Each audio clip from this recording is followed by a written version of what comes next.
morning, everyone. I'm Danny Banks, Director of Public Safety for Orange County. Providing an update this morning on behalf of Mayor Jerry Demings. Of course, he's working very hard, along with the remainder of our Orange County administration, to respond now to the effects we have seen overnight and continue to see from Hurricane Ian in Orange County in Central Florida. So I'll provide you a bit of a brief this morning on the conditions across Orange County, what we've seen so far, and then what we expect to see throughout the remainder of the day. As you're aware, Hurricane Ian was downgraded to a tropical storm overnight. Conditions across Orange County have heavily impacted numerous areas throughout our county. Many of you know that already. We've seen a tremendous amount of flooding, some significant wind damage and power outages throughout the county.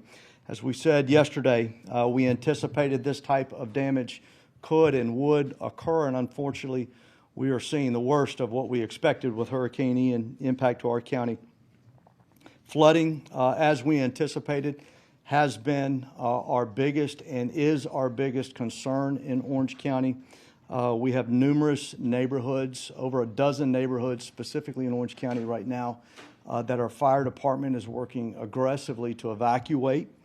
We have seen likely somewhere between 10 and 16 inches of rain in Orange County already, and we anticipate more rain as we progress through the hours of today. A flash flood warning is still in effect for our area. Right now, that's scheduled through 10:45 this morning. We do anticipate that to be extended later into the day as we continue to see the potential for not only more rain, but our flood waters to rise in the county. Again, we still do expect the possibility for as much of total of up to 24 inches of rain in the county. This is a multi-day threat for dangerous and widespread flooding, rain, and potentially still an opportunity for tornadoes still could exist throughout today. An important update from our fire rescue team. So last night, beginning about 10:15, our fire rescue department started receiving calls from throughout the community for flooding in the area. So literally last night in the middle of a storm, our fire rescue department started going into the neighborhoods, responding to calls. As I mentioned a few minutes ago, we have over a dozen specific neighborhoods in Orange County that the fire rescue department is already in, has been in all night, helping residents who are experiencing the rain, experiencing the flooding, to get out of their residence and either get with other family members or to evacuate to one of our shelters. We've been using various types of equipment, including our boats, to help evacuate and bring people out of those neighborhoods. Specifically, right now, there's 9 neighborhoods in Orange County that our fire rescue team is working to evacuate residents. We're being supported very soon by the Florida National Guard. They've been very responsive to our request. You can expect within the hour to see National Guardsmen working directly with our fire rescue teams as they enter those neighborhoods and try to help people get out. So big credit to the National Guard for coming in and supporting us. Specific areas, that'll be in the area of Orla Vista. Fire Station 30 is in that area. Fire Station 51 over the Oak Ridge area, another area the National Guard will be helping us, in Fire Station 80, which is out off of Bonneville Road in East Orange County, another area that National Guard will be supporting our fire rescue teams to go into those neighborhoods. We did have some damage overnight to one of our fire stations. That was Station 36 in the Winter Garden Vineland area.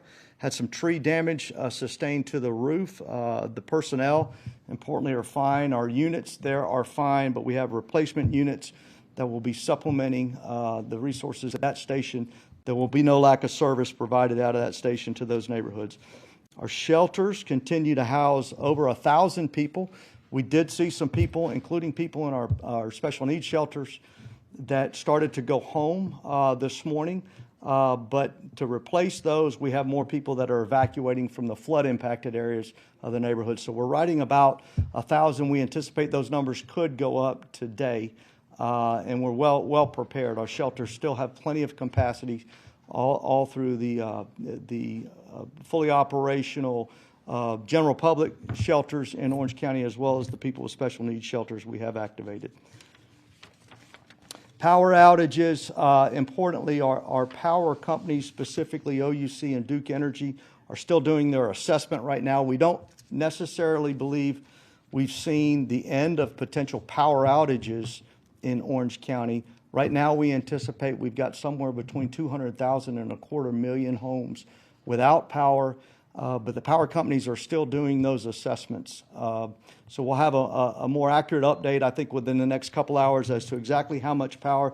It's a bit encouraging to see, as we rode around a bit this morning to some of those neighborhoods, there actually is still some power in some neighborhoods that we thought would lose it. So a quarter million people without power is a lot. We anticipated there'll be more than that, but it is encouraging that some of our particular areas still do have some power. So rest assured, as we talked in the past few days in the mayor's press conference, we've done a lot in the past few days of preparing for the storm. Right now, and particularly through last night, was our opportunity to hunker down for the impact, and we're still in that phase now, but quickly we are transitioning into the response. There are literally thousands of first responders now in the streets of Orange County, rescuing people where needed and responding to calls for help. So we've been well prepared, well exercised. We have the resources ready, and now as we transition into the recovery phase, that's the next phase of our operations in Orange County that we think will be very well resourced and prepared to respond. So any questions that anybody has? Yes, ma'am. Good morning. How many people have been evacuated as of this morning, and what are those, if you can specify the neighborhoods? So we've got about a little over 1,000 people actually in our shelters. There have been several particular neighborhoods. I'll try to list a few of them right now that our fire department is actively in. That's some neighborhoods off of the Rouse Road, Buck Road area, low-lying area there. Fairways Mobile Home Park is another flooding area right now. Some areas out in the Wedgefield subdivision, Lake Price area, Royal Pine, of course, Orla Vista, Hope Circle. That was a known area that we're evacuating people. Bonnie Brook, Timberscan, and there's a couple of hotels, motels on Lee Road, I-4 area, that the bottom floors of the motels are flooded. So we're helping to transition people off of those floors, either to higher areas in the hotels or to some other location in total. So we have dozens of fire crews out working. In fact, not far from here, right down the street, there was an assisted living facility that was flooded very early this morning, and our fire rescue personnel were in there bringing those people out and getting them to safety. So fortunately, that we know of, we haven't lost any lives yet in Orange County, but a lot of that is due to, we think, people heeding the warning and being prepared for flooding. And now that they're seeing flooding, making those quick calls, and us having the resources that are now going to be supported by the National Guard to actually go in to these neighborhoods that are seeing those increased water levels and be able to get people out successfully. Do you have the number of people that were evacuated last night during the storm? I don't have that specific number. We do know that, again, as I mentioned earlier, about 10:30 last night, the fire department started receiving calls. So I'm confident there were several dozen, because I'm alerted to the fact that the fire department throughout the night was going into the neighborhood. Our challenge always with doing it from fire department perspective is they can only move certain numbers of people on fire trucks. And so that's why we heavily encouraged, the mayor encouraged, and had a great partnership with Lynx going into this to try to encourage those mobile home parks. As you remember, yesterday we had the fire department out, visited every mobile home park in Orange County and sent them the message saying, not only encourage you to evacuate, but Lynx partnered with us to offer that transportation to get to one of the shelters. So it's a little harder to move larger volumes of people that all of a sudden decide they want to shelter in the middle of the night. But to answer your question, I think we did several dozen people out of those neighborhoods in the night, and certainly that's an ongoing effort right now. Okay, very good. Thank you all for your time.